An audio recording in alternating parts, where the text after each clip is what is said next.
And now, tonight's presentation of radio's outstanding theater of thrills, Suspense.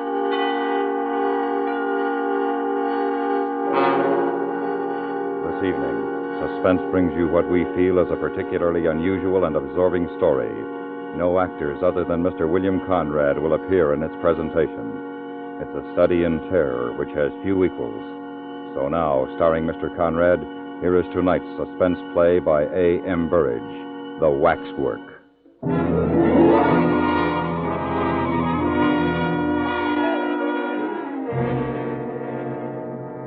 While the uniformed attendants of Mariner's Waxworks were ushering the last stragglers through the great glass-paneled double doors, the manager sat in his office interviewing Raymond Hewson. The manager was speaking. Oh, there's nothing new in your request, sir. And in fact, we refuse it to different people, mostly young bloods who've tried to make bets about 3 times a week, I should say. We have nothing to gain and something to lose by letting people spend the night in our murderer's den. If I allowed it and some young idiot lost his senses, what would be my position, eh? But your being a journalist somewhat alters the case. Hewson smiled. I suppose you mean that journalists have no senses to lose. No, of course not. But one imagines them to be responsible people. Well, besides, we have something to gain here. Publicity and advertisement. Yes, exactly, said Hewson. And there I thought we might come to terms. The manager smiled. Yes, I know what's coming. You want to be paid twice, do you? You know, it used to be said years ago that Madame Tussaud would give a man £100 for sleeping alone in the Chamber of Horrors. Well, I hope you don't think that we've made any such offer.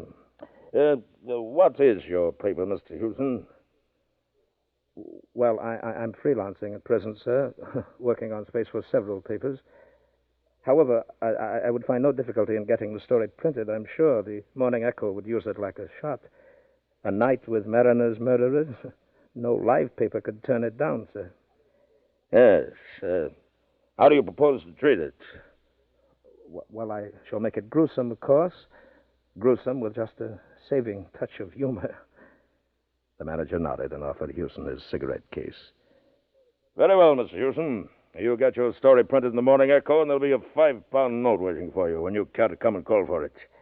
But, first of all, you realize it's no small ordeal that you're proposing to undertake. I'd like to be quite sure about you. I'd like you to be quite sure about yourself. I own I shouldn't care to take it on. I should hate having to sleep down there, alone, among them. Why? Asked Hewson. Oh, I don't know. Isn't any reason, I suppose. I don't believe in ghosts. If I did, I should expect them to haunt the scene of their crimes or the spots where their bodies were laid, instead of a cellar which happens to contain their waxwork effigies. Well, it's just that I couldn't sit alone among them all night with their seeming to stare at me in the way they do. After all, they represent the lowest and the most appalling types of humanity. Well, the whole atmosphere of the place is unpleasant. And if you're susceptible to atmosphere, sir, I warn you that you're in for a very uncomfortable night. Hewson had known that from the moment when the idea first occurred to him. His soul sickened at the prospect. But he had a wife and a family to keep. So here was a chance not to be missed, the price of a special story in the Morning Echo, with a £5 note to add to it. Besides, if he wrote the story well, it might lead to an offer of regular employment. The manager smiled at him and rose. Well, I think the last of the people must have gone by now. Oh, there is one condition I'm afraid I must impose upon you, sir. I must ask you not to smoke. We had a fire scare down in the murderer's den this evening. I don't know who gave the alarm, but whoever it was a false one. Fortunately, there were very few people down there at the time, or there might have been a panic. Now, if you're ready, we'll make a move.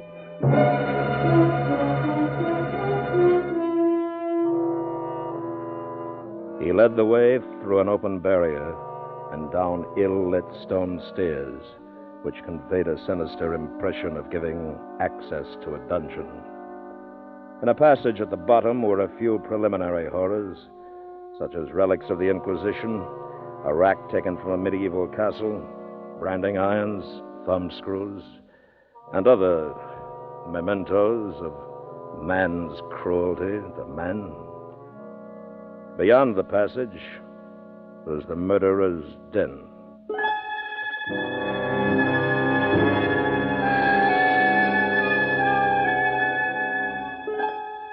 It was a room of irregular shape, with a vaulted roof and dimly lit by electric lights burning behind inverted bowls of frosted glass.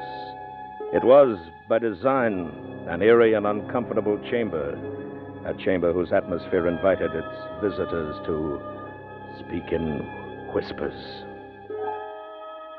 The Waxwork murderers stood on low pedestals with numbered tickets at their feet. Recent notorieties rubbed dusty shoulders with the old favorites. Thurtell, the murderer of Weir, stood as if frozen in the act of making a shop window gesture to young Bywaters. And there was Lefroy, the poor half-baked little snob who killed for gain so that he might ape the gentleman. Within 5 yards of him sat Mrs. Thompson, that erotic romanticist hanged to propitiate British middle-class matronhood. Charles Peace, the only member of the vile company who looked uncompromisingly and entirely evil, sneered across a gangway at Norman Thorne. Brown and Kennedy, the two most recent additions, stood between Mrs. Dyer and Patrick Mahan. The manager, walking around with Hewson, pointed out several of the more interesting of these unholy notabilities. That's Crippen. I expect you recognize him, insignificant little beast who looks as if he couldn't tread on a worm. Oh, and that's Armstrong. Looks like a decent, harmless country gentleman, doesn't he? And there's old Vaquier. You can't miss him, of course, because of his beard. And this one... Who's that? Hewson asked in a whisper. Here, come here, have a good look at him. This is our star turn. He's the only one of the bunch that hasn't been hanged. The figure which Hewson had indicated was that of a small, slight man, not much more than 5 feet in height. It wore little waxed mustaches, large spectacles, and a caped coat. There was something so exaggeratedly French in its appearance that it reminded Hewson of a stage caricature. He could not have said precisely why the mild-looking face seemed to him so repellent, but he had already recoiled a step, and even in the manager's company it cost him an effort to look again. "But who is he?" asked. "That," said the manager, "is Dr. Baudet." Hewson shook his head doubtfully. I think I've heard the name, but I forget in connection with what. The manager smiled. You'd remember better if you were a Frenchman. You know, for some long while, that man was the terror of Paris. He carried on his work of healing by day and of throat-cutting by night. Why, he killed for the sheer devilish pleasure it gave him to kill, and always in the same way, with a razor. After his last crime, he left a clue behind him which set the police upon his track. Oh, but he was much too clever for them. When he realized that the coils were closing about him, he mysteriously disappeared. And ever since, the police of every civilized country have been looking for him. There's no doubt that he managed to make away with himself, and by some means which has prevented his body coming to light. 1 or 2 crimes of a similar nature have taken place since his disappearance, but he is believed almost for certain to be dead, and the experts believe these recrudescences to be the work of an imitator. It's queer, isn't it, Mr. Hewson? How every notorious murderer has imitators. Hewson shuddered and fidgeted with his feet. I don't like him at all. What eyes he's got. Yes, this figure's a little masterpiece. You find the eyes bite into you, huh? Well, that's excellent realism, then, for Baudet practiced mesmerism and was supposed to mesmerize his victims before dispatching them. Indeed, had he not done so, it's impossible to see how so small a man could have done his ghastly work. There were never any signs of struggle. I thought I saw him move, said Houston with a catch in his voice. The manager smiled. You'll have more than one optical illusion before the night's out, I expect, sir. Well, I'm sorry I can't give you any more light because all the lights are on. For obvious reasons, we keep this place as gloomy as possible, Well, Mr. Houston, good night.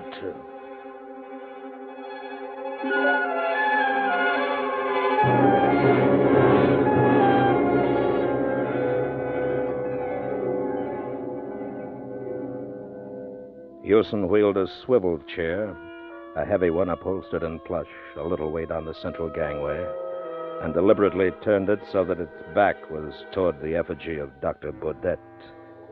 For some undefined reason, he liked Dr. Baudet a great deal less than his companions. Busying himself with arranging the chair, he was almost lighthearted. But when the manager's footfalls had died away and a deep hush stole over the chamber, he realized that he had no slight ordeal before him. The dim, unwavering light fell on the rows of figures which were so uncannily like human beings that the silence and the stillness seemed unnatural and even ghastly. He missed the sound of breathing, the rustling of clothes, the 101 minute noises one hears when even the deepest silence has fallen upon a crowd. And the air was as stagnant as water at the bottom of a standing pond. It must be like this at the bottom of the sea, he thought. He faced these sinister figures boldly enough. They were only waxworks. So long as he let that thought dominate all others, he promised himself that all would be well. It did not, however, save him long from the discomfort occasioned by the waxen stare of Dr. Baudet, which he knew was directed upon him from behind. The eyes of the little Frenchman haunted and tormented him, and he itched with a desire to turn and look. My nerves have started already, he thought, and then another voice in his brain spoke to him. It's because you're afraid that you won't turn and look at him. The two voices quarreled silently for a moment or two, and at last Houston slewed his chair around a little and looked behind him.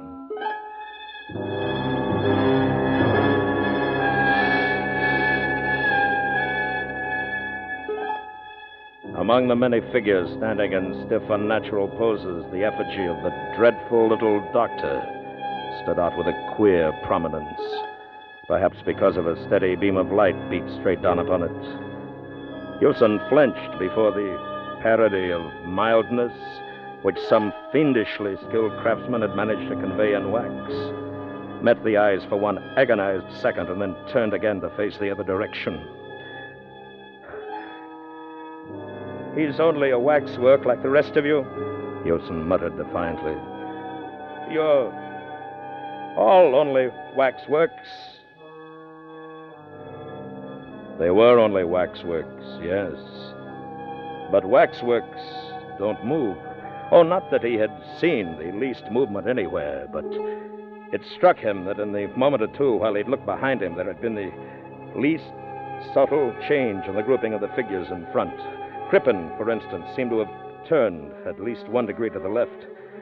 Or, thought Houston, perhaps the illusion was due to the fact that he had not slewed his chair back into its exact original position. Oh, but there were Brown and Kennedy, too. Surely one of them had moved his hands. Houston held his breath for a moment and then drew his courage back to him as a man lifts a weight. He took a notebook from his pocket and wrote quickly, Memo, deathly silence and unearthly stillness of figures, like being at bottom of sea. Hypnotic eyes, Dr. Baudet. Figures seem to move when not being watched. He closed the book suddenly over his fingers and looked around quickly and awfully over his right shoulder. He had neither seen nor heard a movement, but It was as if some sixth sense had made him aware of one. He looked straight into the vapid countenance of Lefroy, which smiled vacantly back as if to say, "It wasn't I." No, of course, it wasn't he, or any of them. It was his own nerves. Or was it? Then why all that silent unrest about him? A subtle something in the air which did not quite break the silence and happened whichever way he looked, just beyond the boundaries of his vision. He swung round quickly to encounter the mild but baleful stare of Dr. Baudet, and then without warning he jerked his head back to stare straight at Crippen. He'd nearly caught Crippen that time. "You'd better be careful, Crippen, and all the rest of you. If I do see one of you move, I'll smash you to pieces. Do you hear?" He ought to go, he told himself.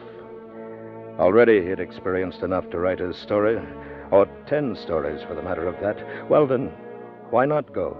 The Morning Echo would be none the wiser as to how long he'd stayed. Nor would it care so long as his story was a good one. Yes, but the manager... One never knew. Perhaps the manager would quibble over that 5-pound note which he needed so badly. He wondered if his wife were asleep, or if she were lying awake and thinking of him. She'd laugh when he told her that he'd imagined...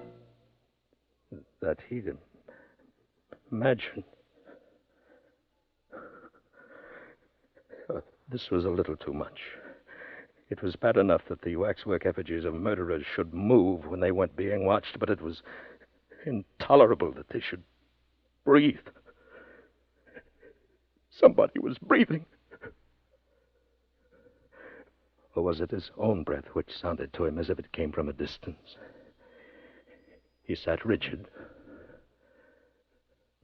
listening, straining, until he exhaled with a long sigh. His own breath, after all. Or, if not, something had divined that he was listening and had ceased breathing simultaneously. Hewson turned his head swiftly around and looked all about him out of haggard and hunted eyes. Everywhere his gaze encountered the vacant waxen faces, and everywhere he felt that by just some least fraction of a second he had missed seeing a movement of hand or foot, a silent opening, a compression of lips, a flicker of eyelids, a look of human intelligence now smoothed out. They were like naughty children in a classroom, whispering, fidgeting, and laughing behind their teacher's back, but blandly innocent when his gaze was turned upon them.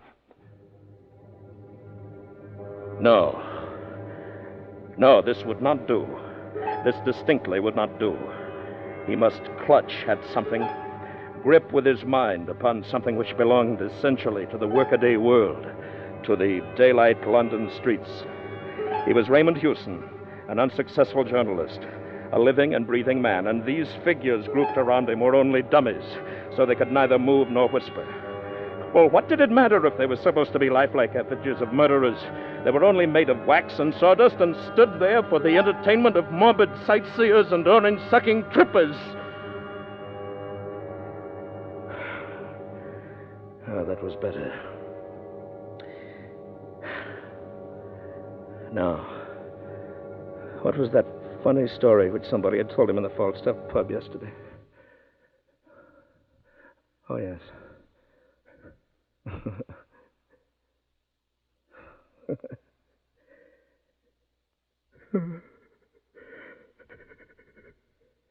He recalled part of it, but not all. For the gaze of Dr. Baudet urged, challenged, and finally compelled him to turn. Hewson half turned, and then swung his chair so as to bring him face to face with the wearer of those dreadful hypnotic eyes. His own eyes were dilated, and his mouth at first set in a grin of terror, lifted at the corners in a snarl, and then Hewson spoke and woke 100 sinister echoes. You move! did you move? I saw you! You moved!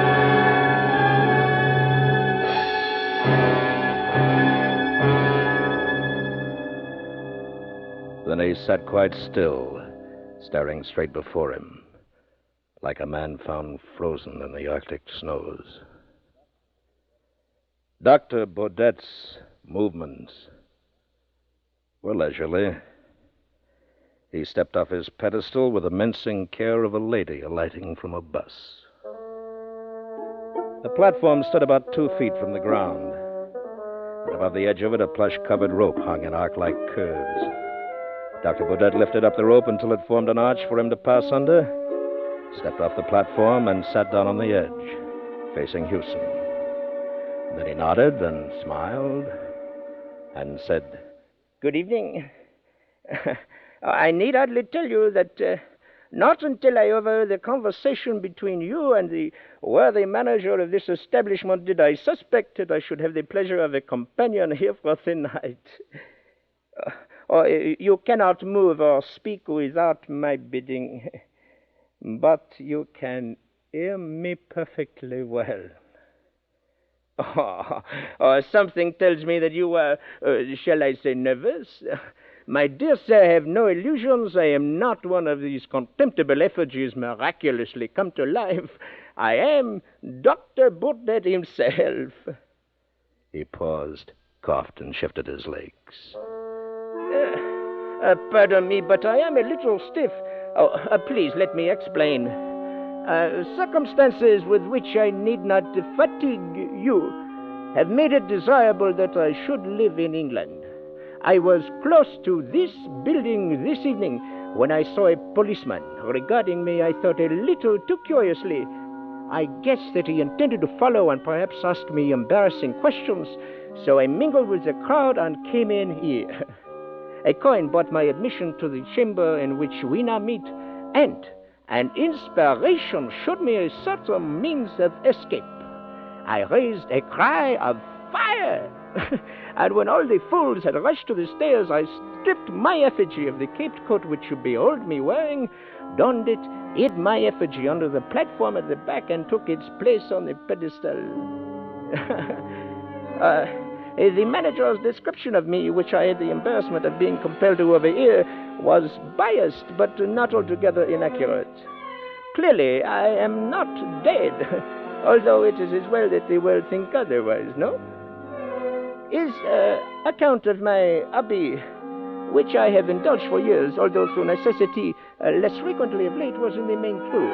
For you see, the world is divided between collectors and non-collectors. With the non-collectors, we are not concerned, eh? The collectors collect anything according to their individual tastes, from money to cigarette cards, from moths to matchboxes. I collect throats. He paused again and regarded Hewson's throat with interest, mingled with disfavor. I am obliged to the chance which brought us together tonight, and perhaps it would seem ungrateful to complain. From motives of personal safety, my activities have been somewhat curtailed of late years, and I am glad of this opportunity of gratifying my somewhat unusual whim. But you, sir, you have such a skinny neck. If you will overlook a personal remark, I should never have selected you from choice. I like men with thick necks, thick red necks.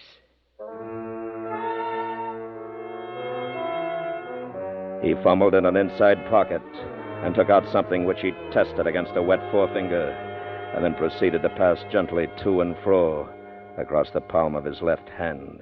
This is a little French razor. The blade, you will observe, is very narrow. They do not cut very deep, but deep enough. In just one little moment, you shall see for yourself. Huh? And now, I shall ask you the little civil question of all the polite barbers. Does the razor suit you, sir? He rose up, a diminutive but menacing figure of evil, and approached Hewson with the silent, furtive step of a hunting panther, You will have the goodness to raise your chin a little, eh? Oh, thank you. And a little more, just a little more, eh? Ah, thank you. Merci, monsieur. Merci, merci. Ah, merci.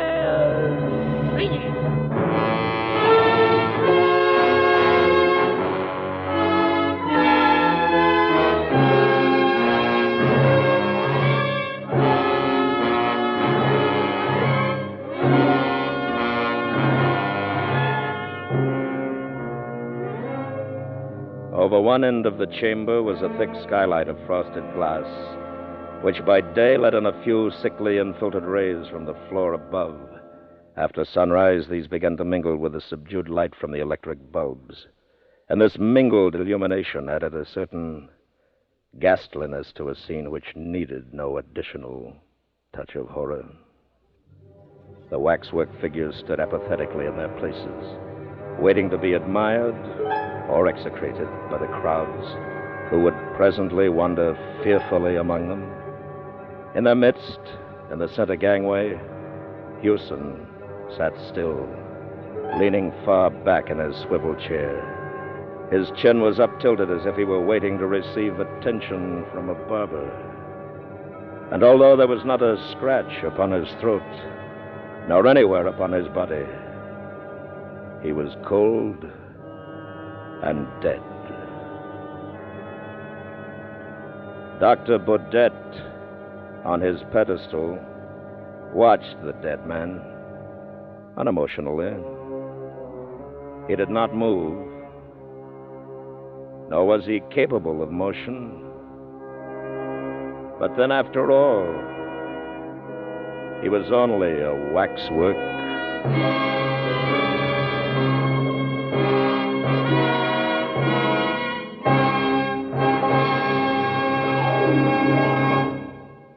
Suspense, in which William Conrad starred in tonight's presentation of The Waxwork.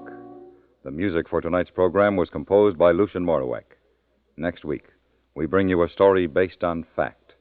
A man's last hours in a death cell awaiting execution. We call it The Phones Die First. That's next week on Suspense.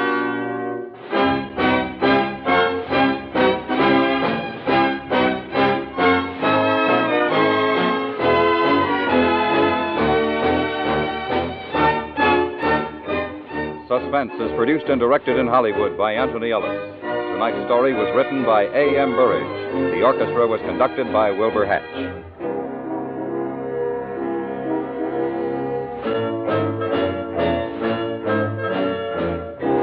Stay tuned for 5 minutes of CBS News, to be followed on most of these same stations by My Son Jeep. America listens most to the CBS Radio Network.